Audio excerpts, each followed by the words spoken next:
Two primary care clinical systems existed side by side in relative peace, but this balance was delicate, destined to submit to the laws of entropy governing the world of UK general practice. This gradual decline into disorder gave birth to the most epic battle in NHS history, the battle between good and, well, pretty good too, but that will be for you to decide. Welcome to the battle of the systems.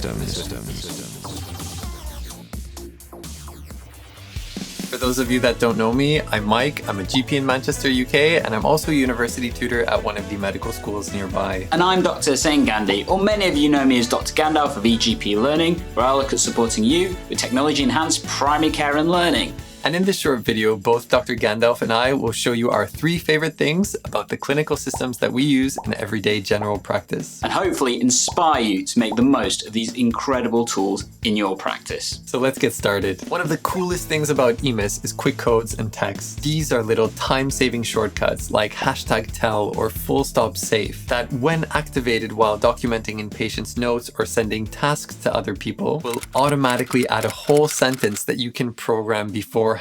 So a good example of this is after a cough and cold consult with an otherwise well child, I will typically tell the parents that if the fever lasts for more than 5 days, rash, vomit, drowsy, not passing urine, or they're otherwise concerned, to come back or contact 111 for the out-of-hours service. Now, rather than having to write all of that, I can just type #safe and it will pop up itself. How cool is that? Can System 1 do that? Okay, Mike. That's not bad. I have to admit, I do like EMIS's synonyms method where you can type a shortcut and it expands into lots of other text. That makes it cool and quick and easy to use. However, System 1 has its auto consultations. So the auto consultations are stored within System 1 and you click on one particular one, and as a result of that, you can add tons of information with one click. That's right, one click. It works so well and easily that actually, once it's set up, it's a doddle. And by doing that, you can add clinical information, you can add codes, you can prescribe medications, and you can even kick off things like protocols to do loads of other integrated and enhanced tools. You can grab some of mine, which the links to that will give you later on down below. Beat that if you can, Mike. Well, something that EMIS does really well are searches. So say I'm doing an audit of patients with very high cholesterol over the age of 30, and I want to know if they've been referred to the lipid clinic. I can easily create a search that will identify those patients, and I can go through the case notes to see if that happened. And I can also add a little code that will exclude the patients that I already looked through when I re-audit next year. What do you think about that? Okay, Mike, I have to admit, EMIS is pretty good when it comes to its searches, and the fact that it happens live is a slight one-up on System 1, which gets refreshed down the line. But System 1 also is really powerful with its searches. And as long as you understand the concept of Venn diagrams, it works really well. For me, what I love to use is something called the views aspect in System 1. So this is where you can take various different parts of information and put it into a view. And then as a result of that, you can either use it within the clinical notes. So for example, in templates and stuff to extract information like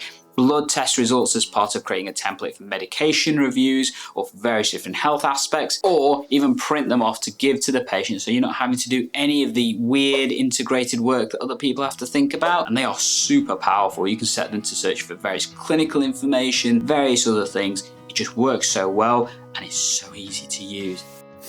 Surely this last one is going to impress you. I can actually import documents into EMIS. So for example, an authorization sheet for anticipatory drugs. Documents that have a lot of tables that need pre-filling with patient identifiable details. And by using mail merge variables, I can get EMIS to pre-populate that for me. Okay, Mike, importing Word documents into EMIS and then being able to auto-populate them. Okay, System 1 can do that. However, something else that System 1 can do that is absolutely awesome, from my perspective at the very least, I can color code the tabs. I can make them as colorful and as flavorful as I want, but also it helps me pick out the right pieces of information so I can zero in on the parts that I like, I want, and I use, and as a result of that, it makes me so much more productive and effective when it comes to using the clinical systems. Can EMIS do that?